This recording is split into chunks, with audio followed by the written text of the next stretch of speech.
My husband, however, arrived with his female friend. Eleanor, don't misunderstand. I was just thinking of joining you two because eating alone is too lonely. Ethan and I grew up together. I even bought him the condoms for your first time. And I know exactly how many times you went at it that night. I froze, my mind a blank. He actually talked about something so private. Seeing my displeasure, Ethan immediately explained, I'm naturally a bit slow, and it was only thanks to Sophia's strategies that I managed to pursue you. I told her these details because I wanted her to assess my capabilities. Sophia also added, exactly, I'm not interested in Ethan. I know every little thing about him.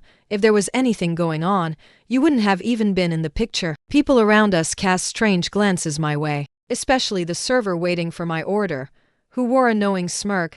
I was utterly mortified. Ethan finally realized that Sophia's remarks were inappropriate in such a public setting. He patted her shoulder. All right, just sit across from me. After sat down, Ethan started ordering a plate of fried shrimp. I quickly reminded him, I'm allergic to shrimp. Ethan glanced at Sophia across the table, smiling. Sophia loves shrimp. If you don't like it, just order something else. Sophia, across from us, giggled. Oh, I remember you liked shrimp too. Why don't you come sit with me? Ethan actually stood up and moved to sit beside her. Sophia immediately patted his bottom, joking, my big boy is so obedient. Seeing my tight-lipped, displeased expression, Sophia said to me, Eleanor, don't mind us, we always mess around. I don't see him as a man, and he doesn't see me as a woman. Right, my big boy? With that, she wrapped her elbow around Ethan's neck and pulled him closer. Ethan, caught off guard, found his lips pressed against her cheek. I watched his pale neck instantly flush crimson. Ew. That's disgusting. Sophia wiped the saliva from her face and playfully wiped it on Ethan's chest. Ethan didn't object. Instead, he smiled and handed the menu to me. Sophia and I have ordered. Just order whatever you want. I didn't take the menu. I took a bottle of hand sanitizer from my purse, stood up, and sprayed Ethan relentlessly. Ah, Eleanor, what are you doing? Ethan shrieked. Sophia reacted quickly, pulling Ethan up and asking me, annoyed, Eleanor, are you crazy? I put away the hand sanitizer and shrugged indifferently. My things need sanitizing. Who told him to touch such trash? Sophia froze, her face paling. I looked at Ethan and said with disgust, are you a garbage can? Letting all sorts of trash rub up against you. It's disgusting. Sophia came to her senses and tugged Ethan's arm. Why is your wife so too sensitive? My face grew cold. Knowing someone has a wife and still having no boundaries. This isn't just playing around. You're trying to be the other woman. What are you saying? Ethan slammed the table. Since return to the country, this was the 99th time H raised his voice at me. People at the next table looked over. I had embarrassed his female friend. So he ordered me, what's going on between Sophia and me isn't what you think. Apologize now. Another apology from me. I had no idea what I had even done wrong. So I gritted my teeth and spat out 2 words, in your dreams. Then I grabbed my purse and left. Ethan grabbed my wrist. Why are you so petty? No wonder you don't have any close friends. It's your narrow-minded nature that drives people away. I froze. I didn't have many friends. But wasn't that because I had insisted on marrying far from home for him? He knew all this, and still said that to me. I was livid and struggled hard, trying to break free from his grasp.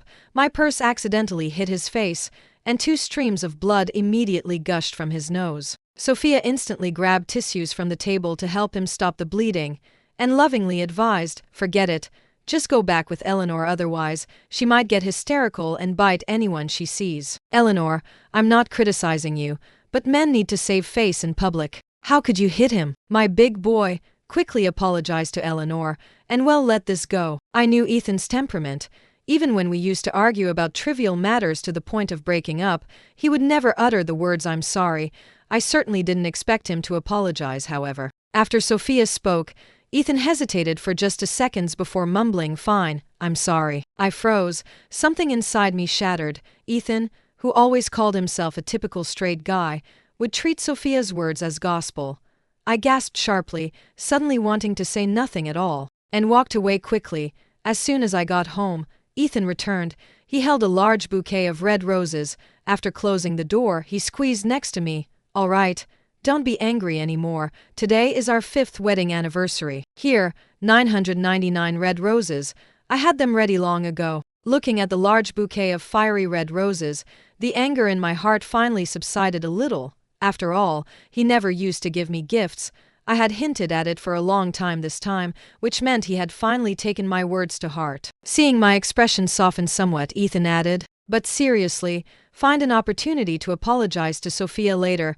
We've known each other since we were kids, and it would be really bad if we fell out. All right, just think about it yourself. I'm tired, so I'm going to take a shower first." With that, he got up and went to the bathroom. Soon after, his phone, which H left on the sofa, rang. I picked it up and saw it was from Sophia again. On a whim, I tapped on his chat history with Sophia. "Sophia, has your old lady cooled down? Next time we eat, don't bring her along, she's such a downer." Scrolling further back, I saw Ethan's message to her. "What do you want for your birthday tomorrow? Sophia, it's up to you. I'll love anything you send." Ethan sent 2 pictures, one of a necklace worth a 7-figure sum, and another of 999 red roses. "Ethan, do you like these 2? Sophia, forget the roses. They're too tacky. I need a bottle of perfume though." Ethan, "Okay, I'll buy you a bottle of perfume then. The roses would just go to Eleanor. She keeps hinting about an anniversary gift. It's so annoying, I'll just fob her off." Looking at the large bouquet of vibrant red roses on the table, my heart grew colder and colder. It turned out that what he gave me was just Sophia's discards, and I had cherished them like a treasure. Just then, Sophia sent another message. "I've invited a few friends for my birthday. Coming out later. Our usual spot. Don't bring your old lady. She's such a downer, and I'll be furious if you do." At that moment, the sound of water in the bathroom stopped. I quickly took photos to save the chat history, then restored the messages to their unread state and put the phone back where it was. Ethan emerged with just a white towel wrapped around his waist. His wet hair was still dripping water, his exposed chest muscles were firm and toned, his 8-pack abs and V-lines were enough to make anyone's blood race. I had to admit, Ethan kept himself in excellent shape. He sat down next to me and buried his head in the crook of my neck, nuzzling like a puppy. "Wife, I'll take good care of you tonight." Normally, I might have lost control and thrown myself at him, but at that moment, I just wanted to scoff. The next second, his phone chimed. He picked up his phone and saw a message from Sophia. "My big boy, are you coming or not? At least say something if you're not." Ethan glanced at me guiltily after reading the message, then put his phone away. He came over and hugged me, saying apologetically, "I'm sorry, wife. Something came up at work. I have to go there. I can't be with you tonight. Get some sleep." Then he gave me a loud kiss on the cheek and started to head back to the room to change. I grabbed his wrist, smiling without warmth. "If it's overtime, I'll go to the office with you." A flicker of panic crossed Ethan's face, but he quickly concealed it. "No need, wife. You've been working hard lately. I'll go alone." I insisted. "I can't sleep alone at home anyway. It'll be perfect to accompany you for overtime." Just then, Ethan's phone rang. More urgently with each ring, the caller ID showed Sophia. Ethan didn't know whether to answer or not. Finally, he knelt down, looked into my eyes, and confessed. "All right, I'll tell you the truth. Sophia invited a few friends to celebrate her birthday. I didn't take you because you don't know them well, and you wouldn't have fun together. So, why don't you just stay home and watch TV? I'll be back early." As he spoke, Sophia had already arrived at my doorstep, ringing the doorbell repeatedly. She also shouted, "My big boy, have you appeased your wife? She's not stopping you from going out again, is she?" Ethan quickly went to open the door for her. "Oh, all right. Let's go. Let's go." Without even stepping inside, he put on his clothes and pushed Sophia out. Sophia's complaints faintly drifted from the hallway. "It's just marriage. Why is she restricting your freedom? If marriage is such a hassle, my big boy, listen to me. Just get a divorce." I sat numbly on the sofa, facing the large bouquet of red roses on the coffee table. The roses were alluring, as if mocking me. My heart had a large hole, and cold wind howled through it. With trembling hands, I pulled out my phone and contacted Chloe, my only best friend in Seaview City. "I want a divorce. Can you help me?" Chloe's message instantly came back. "Finally doing it? Tell me, do you want Ethan to leave with nothing? If so, you'd better have direct proof of his infidelity." My best friend Chloe and I were college classmates. She came to Seaview City with me after graduation and opened a law firm through her own efforts. From the beginning of my relationship with Ethan, she hadn't approved of us. She often reminded me, it's better to earn your own fortune than to help a man build his from scratch. Because she didn't like Ethan, I didn't often bring him to meet her. Ethan even thought our friendship had long since faded. I knew where Sophia's our usual spot was, Seaview City's premier high-end club. The club, I called a taxi, wanting to follow them and see what they were really up to when I wasn't around. On the way, I even opened Sophia's social media feed. The first post on Sophia's feed was a photo of the birthday gift Ethan had given her. This perfume is almost discontinued. It's hard to buy in this country. Someone put a lot of thought into this. Below it, a pile of comments from people I'd met a few times. Ethan must have given it to you. He really pays attention to you. Is your birthday the same day as Ethan's wedding anniversary? You wouldn't know. But Ethan specifically chose Sophia's birthday to get married, saying that way H never forget Sophia's birthday. Oh Ethan, why did you marry Eleanor in the first place? Soon after, Ethan's reply shockingly appeared in the comments section. Because she was cheap and clean. Then, perhaps remembering I was also on Sophia's friends list, he deleted it instantly. Cheap? Clean? It turned out that when Ethan had nothing, I put all my savings into starting a business with him. My parents strongly objected, but he knelt before them, signed a series of guarantees, and swore to God that he would treat me well for the rest of his life. Was it only because, at that time, he couldn't afford escorts, was afraid of STDs, and just thought I was a more convenient option? My heart ached, trembling, and rage spread through my chest. Ethan, how dare you shamelessly trampling on my feelings? Sophia and her friends had a private room at the club.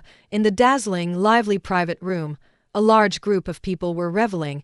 Some were singing, some drinking, some playing games, and some playing a drinking game. When it was Sophia's turn, she lost. One of the friends asked, truth or dare? Sophia chose dare. The friend then said, take off your bra and choose a man in the room to measure your bust to see if it's accurate. If it's not accurate, both of you have to drink. Sophia feigned annoyance. What kind of rotten game is this? The others cheered. A bet's a bet.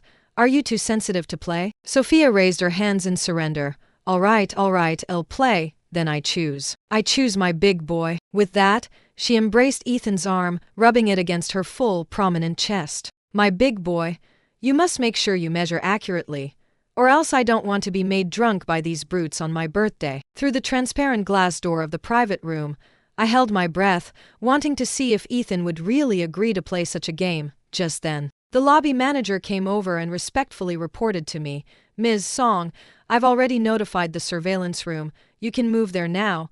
The private room was still buzzing with excitement. Everyone was egging them on. Ethan, Sophia's giving you a chance. What's there to measure? Ethan's eyes are all the ruler he needs. Ethan, don't chicken out. Hurry up, go. Ethan put down his drink, ran a hand over his forehead, and gave a wry smile. You all just love to joke around with Sophia and me. It seems you won't give up until I satisfy your curiosity. With that, he walked over to Sophia, lifted her top, reached his hand behind her back, and after some fumbling, skillfully unhooked her bra. Then, from behind, he held Sophia tightly, his hands moving to her chest, squeezing, weighing, and kneading. Sophia's cheeks flushed crimson from his actions. And panting, she urged him on.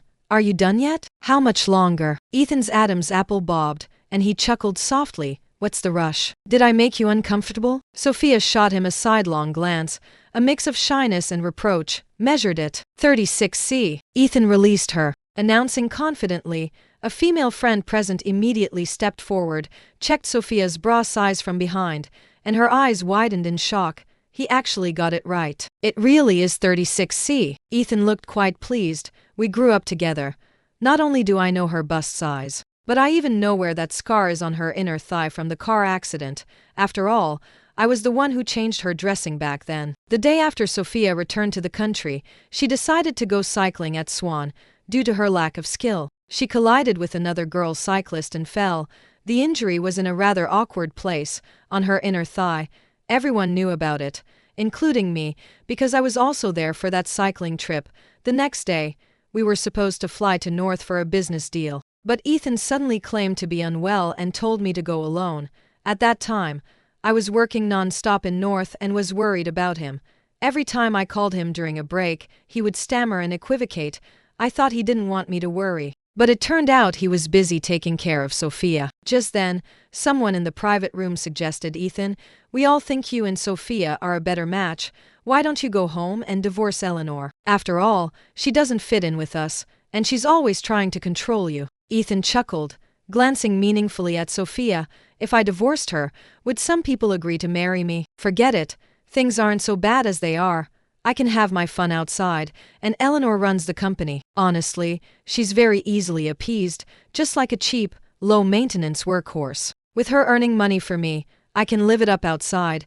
It's a win-win situation." Sophia scoffed disdainfully and hooked her arm around Ethan's neck. "My big boy, you've got it all figured out. Come on, tell me, how is she in bed?" Ethan smirked. "Not nearly as good as yours." Sophia feigned anger, jumped onto Ethan's back, and bit his ear. "Are you making fun of me? I'll bite you to death." Ethan hunched his back, carrying her. His mind clouded with desire as she bit him. The crowd cheered, "Get a room, get a room." At that moment, my heart seized as I stood before the surveillance monitors. I quickly instructed the security guards to copy the video. Just then, Ethan became serious. "Get a room? We're good friends." Sophia also said, "Exactly. I don't see him as a man." But to everyone else, their explanation was clearly trying to cover it up, but only making it more obvious, so everyone sat down and continued playing games. This time Ethan lost, and he chose truth. Sophia asked, "Why did you choose to propose to Eleanor the day I left the country?" Ethan picked up his glass, took a large gulp of alcohol, and then bravely said, "I was drunk that night and mistook her for you. You don't know how cheap she is, after picking me up from the bar. The 3-kilometer taxi ride would have cost 50 yuan, but she was too stingy, so she carried me the whole way. I was in a drunken haze, and when I saw her, I thought it was you. I proposed to her while I was on her back. I even gave her the ring I had intended for you, and she actually cried with, 'I've never seen such a cheap woman.'" A sudden dryness in my throat. My heart felt as if it had been pierced by steel needles. I tremblingly removed the ring I had worn for 5 years. It had never belonged to me, from beginning to end. Just then, seeing Sophia's surprised expression, Ethan decided to press on. "Actually, when I asked you to help me pursue Eleanor, it was to provoke you, because you always treated me like just a good friend. You wouldn't know this, but Eleanor and I have been married for 5 years and couldn't conceive. She's been drinking herbal medicine to regulate her body, but actually, I had a vasectomy. I wanted you to be the one to have my children." Faced with this heartfelt confession, Ethan's friends were all deeply moved.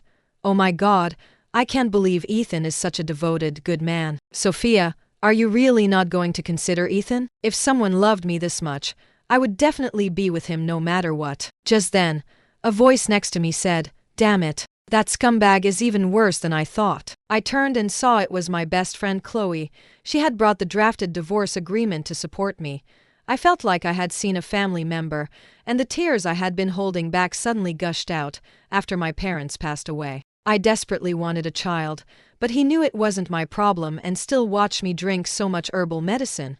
Hope after hope, followed by disappointment after disappointment. Chloe patted my shoulder.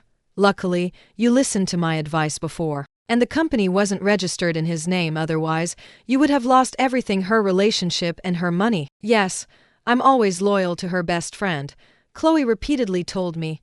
"It's better to earn your own fortune than to help a man build his from scratch." I listened. Later, when we started the company, the person in charge was always me. Ethan was merely the vice president of my company. In the private room, faced with everyone's persuasion, Sophia's eyes rarely reddened. At that time, I was also pressured by my family. I knew I was going to study abroad and hoped someone could take my place to look after you. That's why I taught you how to pursue Eleanor. Every time I heard you share afterward how Eleanor pleased you in bed, my heart felt like it was being twisted. Everyone was moved to tears. What a perfect love story. Wah! It's good that you talked it out. Kiss, kiss. Amidst the cheers, Ethan stood up, walked quickly towards Sophia, cupped her face, and leaned down to kiss her. They were utterly lost in each other, kissing passionately. Utterly lost in each other. I closed my eyes, unwilling to witness this disgusting scene any longer. I took my best friend Chloe and a few security guards directly to their private room. This time, I was going to leave Ethan with nothing, completely stripped of all assets. The door to the private room was kicked open, startling the illicit lovers who were kissing passionately, utterly lost in each other. The others also stopped what they were doing and looked towards the door.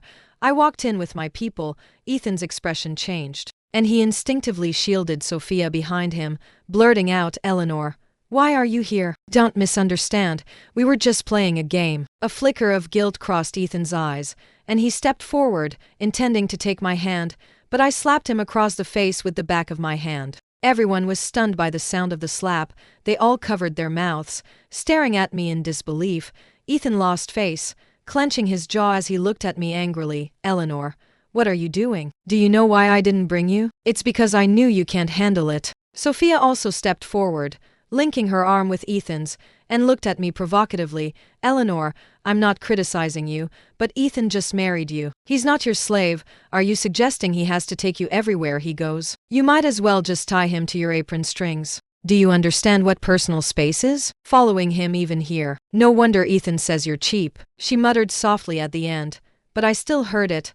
I raised my hand and slapped Sophia across the face again. Sophia gasped, covering her face. "You." I shrugged. "When it comes to cheap, I can't compare to you. Back when Ethan had nothing, you abandoned him to live it up abroad, and now that you see his career is successful, you shamelessly come back to seduce him. You know he has a wife, yet you cling to him under the guise of being a female friend. And you two were practically eating each other's faces, yet you claim it's just playing a game. If you play this kind of game with all your male friends, then I can only say you're a common tramp." Sophia immediately looked wronged, and her eyes suddenly reddened. Ethan was heartbroken. He pulled her behind him and pointed at me. "Eleanor, that's enough. To you, I can only say, a dirty mind sees dirt everywhere. Today is Sophia's birthday, and we childhood friends are just getting together. How can you misunderstand this?" I immediately pulled out Sophia's social media feed and the saved chat history, shoving them in front of him. "Today is Sophia's birthday, but it's also our 5th wedding anniversary. You gave her a 7-figure necklace and perfume, but you gave me the red roses she didn't want. You replied under her social media post that you married me because you thought I was cheap and clean, then deleted it instantly. Now I've caught you to kissing, and you say it's just a game. Ethan, who's really dirty, me or you?" Ethan hadn't expected me to have seen his comment. His lips moved, and he explained, "I was just mouthing off." The people around him also tried to smooth things over. "Ethan really drank a lot tonight." "Yeah, Eleanor, don't mind it. We're all like this normally. Ethan actually loves you very much." Sophia looked at these fair-weather friends. A hint of displeasure crossed Sophia's face. Ethan then stepped forward. "See, everyone knows I love you. Stop making a scene. We'll talk about this when we get home." I scoffed, shook off his hand, and took out the USB drive with the saved surveillance video, connecting it to the private room's large screen. The next second, footage of Ethan taking off Sophia's bra and measuring her, as well as the crowd cheering for them to kiss, all appeared on the screen. After watching the video, everyone lowered their heads in shame. My gaze swept over them. "Weren't you just telling them to kiss? Shout again, keep shouting. You enabling friends. Shut up. You can talk about me, but you shouldn't talk about my friends. They're all looking out for me." Ethan grabbed my hand and tried to drag me out. "Let's talk about this at home. Don't make a spectacle of yourself here." My strength was no match for his, and he dragged me, nearly making me fall. The security guards behind me immediately stepped forward, blocking Ethan. "Sir, you cannot take Ms. Sue." At these words everyone was stunned, including, "What did you call her? Ms. Sue? How is she your Ms. Sue?" The bodyguard respectfully replied, "The club is owned by Ms. Sue. We all work for her." Ethan froze, then his face filled with rage. "You cunning Eleanor. How dare you transfer assets behind my back?" I shook off his hand and flexed my aching wrist. "The club was founded with funds my father left me. What does it have to do with you?" Chloe stepped forward, presenting legal documents. "This is a foundation Eleanor's father established before he passed away. Only can access this money. You have no claim to its distribution." Ethan gritted his teeth. The old man was a snob, always looking down on me. No wonder he got cancer. Good thing I didn't go to handle his funeral arrangements. The day my father passed away, Sophia happened to return to the country. I called him countless times, but he rejected every call. I handled my father's funeral arrangements alone, completely drained. Afterward, when Ethan found out, he merely patted my shoulder and said, "Wife, you worked hard. I'll take your father's place and love you well from now on. Later, I saw on Sophia's social media that during that time, he was with Sophia visiting the great Ethan bastard. Unable to bear his slander against my father, I raised my hand and slapped him. He tried to retaliate but was pinned against the wall by the security guards. Unable to move, Sophia, seeing this, quickly pushed the security guards away. Are you tired of living? How dare you lay a hand on him? Do you know who he is? It would scare you to death if I told you he's the CEO of WestCloud. I smiled, looking at Ethan. So this is how he boasted about himself to his childhood friends. Ethan was clearly guilty, his eyes darting around. Good, very good. I'd like to see if Sophia would remain so devoted to him once he was out of the picture. Thinking this, I directly slapped the divorce agreement Chloe had prepared for me into his arms. Divorce, sign it quickly. Ethan picked up the divorce agreement and immediately changed his expression. Eleanor, are you serious? In his impression, I was easily appeased. Even if I caught him kissing Sophia, it would just take a few excuses. He didn't even need to apologize to me. I could talk myself into being okay. Asking for a divorce, this was truly the first time. I folded my arms and nodded, extremely serious and non-negotiable. A hint of triumph flickered on Sophia's lips. She stepped forward and linked her arm with Ethan's. My big boy, divorce her, and I'll marry you. Ethan glanced at Sophia, a clear reluctance on his face after all. Sophia's parents had long gone bankrupt, and Sophia herself hadn't accomplished anything, although he had indeed liked Sophia when he was younger. Now that they were this age, it was just for fun. Could he really marry a woman who played around so much? So he immediately slapped Sophia across the face. This instantly stunned a confident Sophia. Divorce? What divorce? Are you stupid? What do you have now to compare with Eleanor? Sophia covered her swollen cheek, looking at him in disbelief. What did you say? Didn't you just say you hoped I would have your children? Ethan pointed at her nose. I did hope you'd have my children, but I never said I had to marry you if you did I? Is it wrong to have another woman help me have children? Doesn't every man want as many children as possible? Can't you tell when a man is just trying to get you into bed? Did you really think you were my one true love? After speaking, he tore up the divorce agreement in his hand and came over, taking my arm. Eleanor, I really don't love her. I was just playing around with her, for all these years. I've gotten used to having you by my side. There's no way I'm divorcing you. It was sickening. The disgusting feeling that the man I'd loved for so many years was utter garbage. I immediately lifted my skirt and kicked him in the abdomen. Get lost. As he clutched his stomach and slowly slid to the floor, I walked out quickly. The midnight street was empty. I walked to the river, listening to the wailing wind, reflecting on 5 years of marriage. Scene after scene flashed before my eyes. There was very little sweetness. Mostly my compromises. So, in love, is the one who falls first the one who loses? Tears blurred my vision.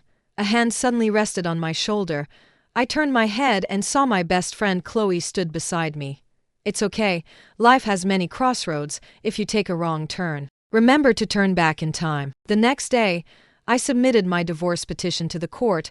Ethan received the summons and stormed into my office. Furious, with a slap, the divorce agreement landed on my desk. Eleanor, if we're divorcing, why do you want me to leave with nothing? I glanced at him indifferently. First, because you committed marital infidelity. Second, because our startup capital came from my father, and among the many agreements you signed to reassure him, there was a spousal property waiver. Third, you've achieved nothing significant in the company for years, and you even stood up the company for such an important business deal in North for a woman. Ethan froze, then his face showed an expression of having been plotted against. You and your father started setting this trap for me so early. I leaned back in my chair. More accurately, you coveted my father's assets so early, and knowing he would never give them to you, you resorted to this. Ethan shook his head. No, I won't divorce you. I scoffed. It's not up to you. Then I slapped a large stack of documents in front of him. These are the records of funds you withdrew from accounting using a forged company seal during your tenure.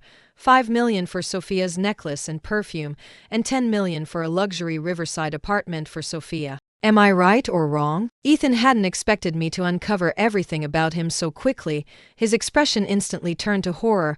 His lips moved, and his voice was somewhat uncertain. You want to threaten me? I spread my hands. It's not a threat. It's just that I've already submitted these pieces of evidence to the court. If you don't sign, I won't just file for divorce. I'll also pursue criminal charges against you. However, if you do sign, I can withdraw the lawsuit. As long as you make up all the funding shortfalls within the stipulated period. Ethan's face darkened completely. He gritted his teeth and picked up the pen. Fine, I'll sign. It seems I misjudged you before.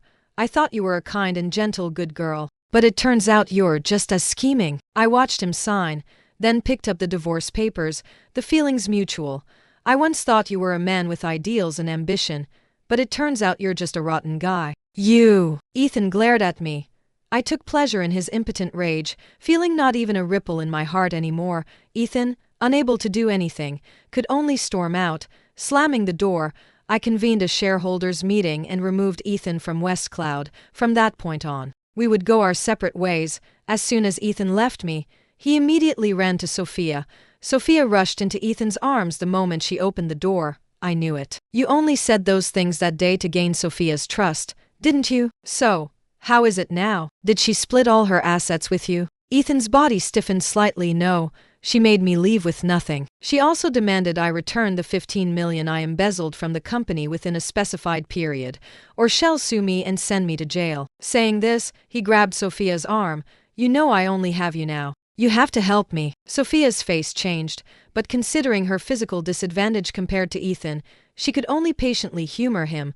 Okay, don't be afraid, I'll definitely help you. But real estate prices have dropped, and I don't have enough money here. Can you go ask your childhood friends to lend you a little more? We'll pay them back together later.